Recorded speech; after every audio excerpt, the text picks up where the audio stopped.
How's it going, everyone? This is the Tipsy Gamer, and welcome to our very first review video. We're going to be reviewing the new changes to a battle royale game that I enjoy called Apex Legends. Apex Legends is made by Respawn. The kicker, the little unique twist they put on this battle royale game is each legend that you can choose from has their own passive, tactical, and ultimate ability. It's 14, well, was 13, now there's 14 legends in total with the new season, and yeah, with the bunch of guns that you can choose from, as well as the new energy SMG, is a game that I've enjoyed ever since the very first season. On top of all that, it's free. So, let's go ahead and get this show on the road.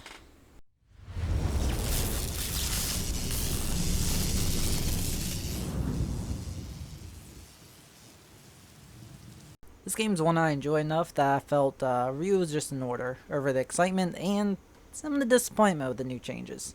With the new shield system, there's a new legend, new energy weapon.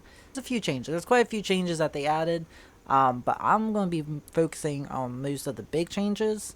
Only one I'm not going to talk about is the map changes, because I'm going to eventually release a future video detailing the specific new areas of the map that they added.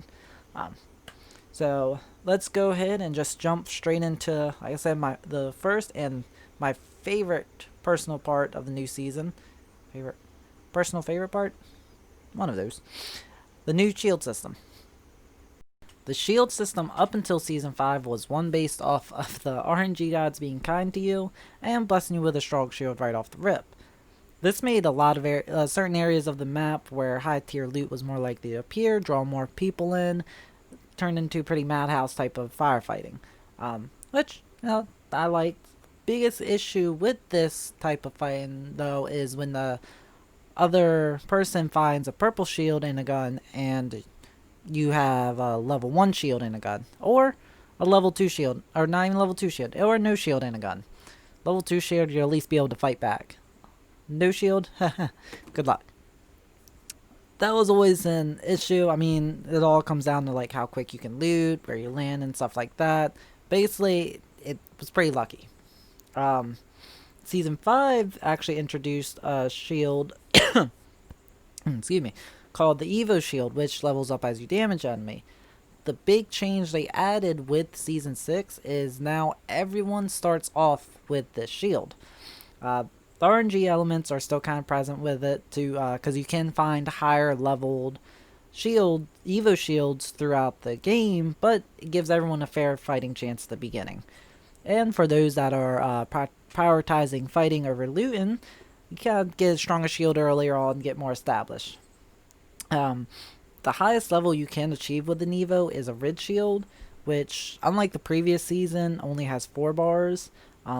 All the shields now have 1 less bar than where they were in the previous season.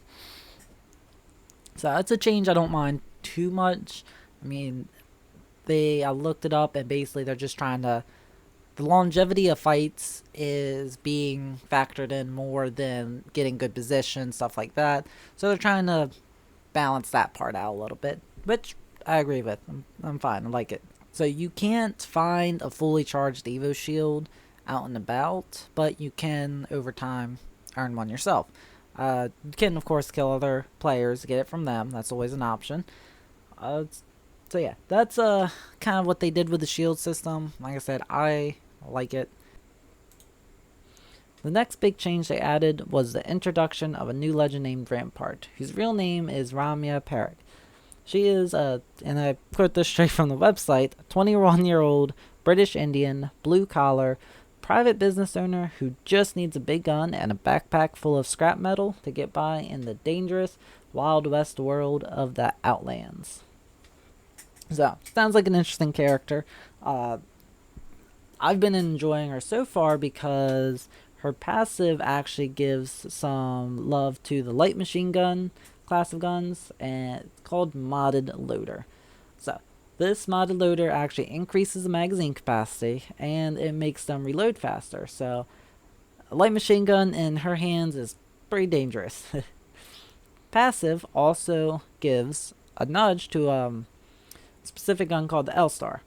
Which admittedly I am pretty bad with. I just cannot make it work. It's the one light machine gun I despise. So L-Star is a light machine gun without a magazine cap, but it does overheat. And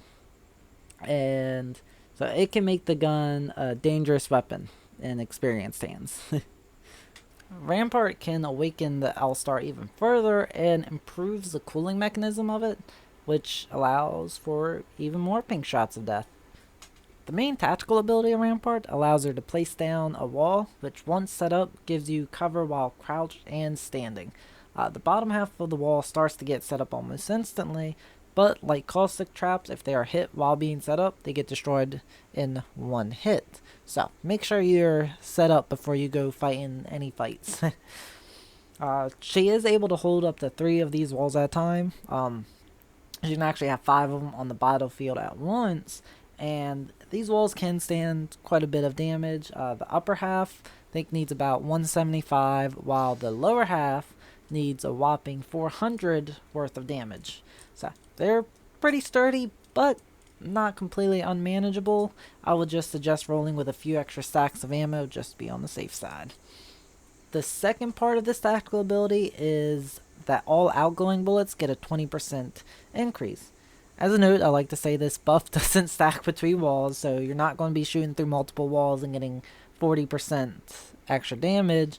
And actually, if you shoot through one of these walls while the other wall is up, you will destroy the upper half of the second wall with your bullets being shot through. So, don't do it. With that said, Crypto's drone is able to take out these walls with his EMPs, and as well as, surprisingly enough, Caustic with his traps. However, the trap only affects the top half and at a much lesser extent than it does Legends. The ultimate ability of Rampart is the private business owner setting up her beloved minigun, Sheila. It is an infinite capacity turret who's understandably sturdy and can take over 3,000 damage, as well as the clip being 173 bullets to fully show the enemy team what business Rampart is bringing to the table. This is a great weapon for those choke points, as well as throwing in some walls. She can become a formidable line holder, while our team is just sitting back enjoying the extra damage and the free coverage. One weakness I've personally noticed is her walls can take hits, but throwables can make quick work of them, and if her team's hiding behind the walls, can make quick work of her team. Find her to be pretty sturdy. She can be potentially too strong for the game to handle, but she may just be nice enough to slide into the rest of the roster of Legends on equal terms. Third thing I want to feature is the new energy weapon and the first energy weapon under the submachine gun class, the Volt. With it being the first energy based SMG that is already a unique gun, on top of its manageable recoil and potentially large ammo capacity, thanks to the revival of the extended energy magazine, this SMG can be an armor melting machine. And yes, you did hear that correctly, the extended energy magazine is back and ready to light up the world of energy lovers of Apex yet again. Top of the Volt being added onto the energy weapon roster, the Devotion is also back on the common tier and is now regular loot to be found throughout the map. This downgrade of the once legendary Devotion is sure to draw some mixed criticism, but as a big old Devotion fan, I am stoked to not have to go hunting for one of my favorite guns as intensely anymore, although I will miss the days of getting a care package and winning team fights with ease. The last item I want to touch on new to Apex is the crafting system now implemented while on the battlefield. With material markers spread throughout the map and you get some small amount given when you open supply bins, you're able to collect these crafting materials pretty quickly. They don't take up any inventory space, and there are certain randomized drops called replicators throughout the map. Each one of these replicators has a certain loot that they are going to offer.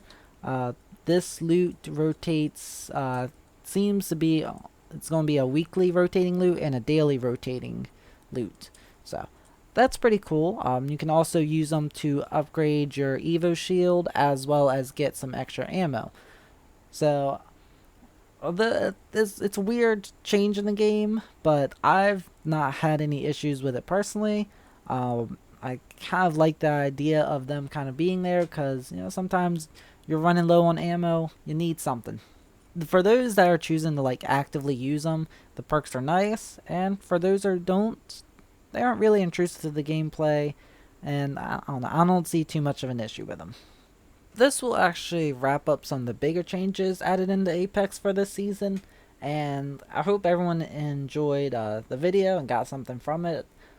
There is a lot more under the scenes type of buffs and nerfs that they did. I only wanted to kind of detail the bigger changes, so I didn't cover the extent of everything they changed. Like, one thing was recon buffs, where all recon classes can now use the survey beacons. And like I said, there's a bunch of other changes throughout the game. I'm going to drop a link in the about section showing the website where I got this information from. I got it straight from the Season 6 patch notes on Apex. So I would suggest people, if you guys want to take a look at some of the other things, take a look at that. Like I said, I hope everyone enjoyed it. Hope everyone stays tuned for the next one. And if you guys liked the video, drop a like. Check out the other videos on my channel, The Tipsy Gamer. And if you guys like what you see, help a growing YouTuber out and subscribe. This is The Tipsy Gamer. Hope everyone has a good night, day, whenever you're watching this. See ya.